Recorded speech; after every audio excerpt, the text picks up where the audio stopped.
If we compare this image of C.D. Jackson holding up an alleged human pelvis ashtray with this cover of Life magazine, which he published 16 years later, we can see what happened in the subsequent years after the war.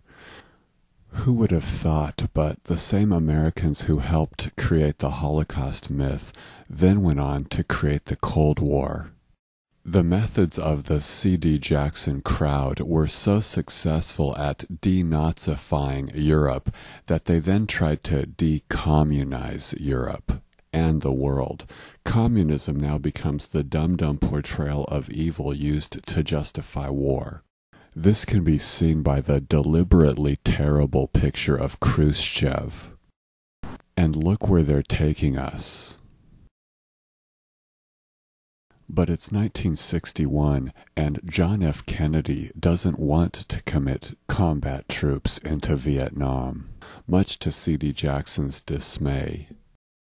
Since C.D. Jackson is one of the creators of the Holocaust hoax, let's do a Google search on C.D. Jackson and hoax. Something odd comes up. We find that Jackson bought the Zapruder film. That's the biggest piece of evidence in the John F. Kennedy assassination. We'll get to that in a moment, but first a quick word about communism. Communism under Joseph Stalin and his secret police was a murderous regime. Part of this might have been due to Jewish ethnogenetic revenge under the disguise of the moral high ground of communism. For instance, Kevin MacDonald writes, similarly, Jews were placed in charge of security in the Ukraine, which had a long history of anti-Semitism and became a scene of mass murder in the 1930s. Regardless of how much truth might be in that theory, by the mid-1950s, communism was different. It was a logical, normal, and understandable response to colonialism. A response that people had a right to choose for themselves. Back to C.D. Jackson buying the Zapruder film, we go to a book called The Chairman, written by Kai Bird. We read that C.D. Jackson, the Time Life executive, had just bought the rights to an 8mm movie shot by Abraham Zapruder, a Dallas businessman who had chanced to catch most of the assassination sequence on film. Zapruder's film was to become a key piece of evidence for both the Commission and its critics in the years to come. C.D. Jackson is an expert at lying to the public. Could he also have been involved in lying to the public about the JFK assassination? In the following passage, notice how Jackson is involved at the highest levels of the JFK investigation. On January 20th, 1964, Jackson sent McCloy, a member of the Warren Commission, a series of blown-up transparencies reproduced from Zapruder's film sequence of the assassination. In an accompanying note, he told McCloy, "Our scrutiny of these stills indicates one thing we did not notice when looking at the movie, and one other thing that you seem to be in doubt about. I think there is no question but that the first shot actually took place behind the sign." The point isn't about the bullets, it's that Jackson is involved. We go on to read, McCloy's doubts were only heightened when he and other commissioners viewed the Zapruder movie. As C.D. Jackson's transparencies made clear, the Zapruder film shows that Kennedy had already been shot once as he emerged from behind the traffic sign. So we've seen C.D. Jackson involved at Buchenwald, then we've seen him pushing for the Cold War, and now we see him being involved with the JFK investigation. I think Lee Harvey Oswald probably killed Kennedy, but the idea that someone in the C.D. Jackson crowd did it is compelling. The motive would have been that Kennedy was messing up in the world's struggle against communism. Could C.D. Jackson really have been that big of a lunatic? How about balloonatic? In an article appropriately titled First Comes the Lie, C.D. Jackson and Political Warfare, Professor Blanche Wiesen Cook tells us about an anti-communist balloon-releasing operation.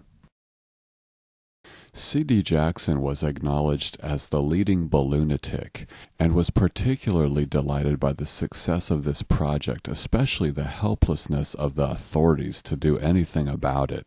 C.D. Jackson, Harold Stassen, and columnist Drew Pearson released the first balloons on 19 August. Soviet planes attempted to shoot them down, but it was impossible. There were 11,000 balloons carrying 13 million leaflets to boost the morale of the entire non-communist population and to fortify spiritual resistance until the day of liberation arrived. Later in the article, we learn that this program dropped leaflets by balloon at the rate of 14 million a month. But when a revolt finally did happen in Hungary, Jackson became exasperated with Eisenhower for not supporting it. We read, on 19 November 1956, Eisenhower finally answered C.D. Jackson's many memos demanding action. I know that your whole being cries out for action. I assure you that the measures taken there by the Soviets are just as distressing to me as they are to you. But to annihilate Hungary is in no way to help her. CDJ agreed that bombs over Budapest would not ensure liberation, but, he wrote Henry Luce, the owner of Time and Life magazines, there was an awful lot of legitimate theater sorely needed right now. Theater in this sense meaning military action. C.D. Jackson felt betrayed. Blanche Wiesen-Cook later writes, in 1958, C.D. Jackson resigned from Eisenhower's administration altogether.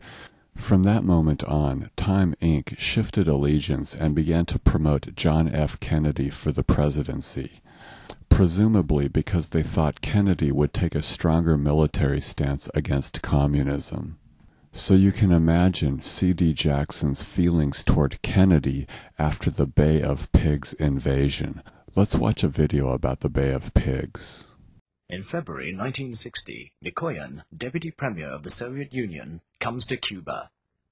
Welcomed by Castro and Guevara, he negotiates the purchase of sugar, but also the sale of arms, and a sizable credit for technical assistance. All this under the suspicious eye of the United States.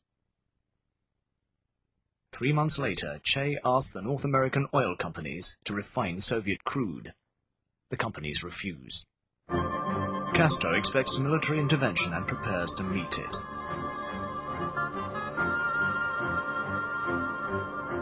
During the night of April 17, 1,500 mercenaries land at the Bay of Pigs. The veterans of the Sierra Maestra, Fidel, Raul Castro and Che Guevara are at the head of the armed forces, and contrary to all expectations, the invaders are crushed.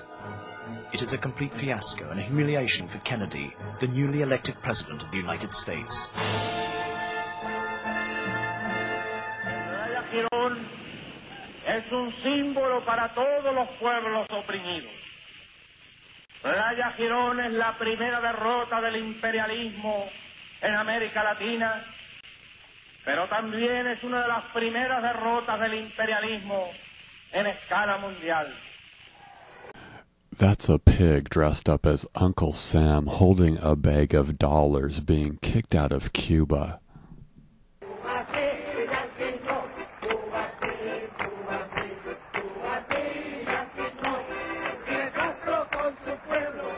If Jackson felt betrayed by Eisenhower, then imagine this.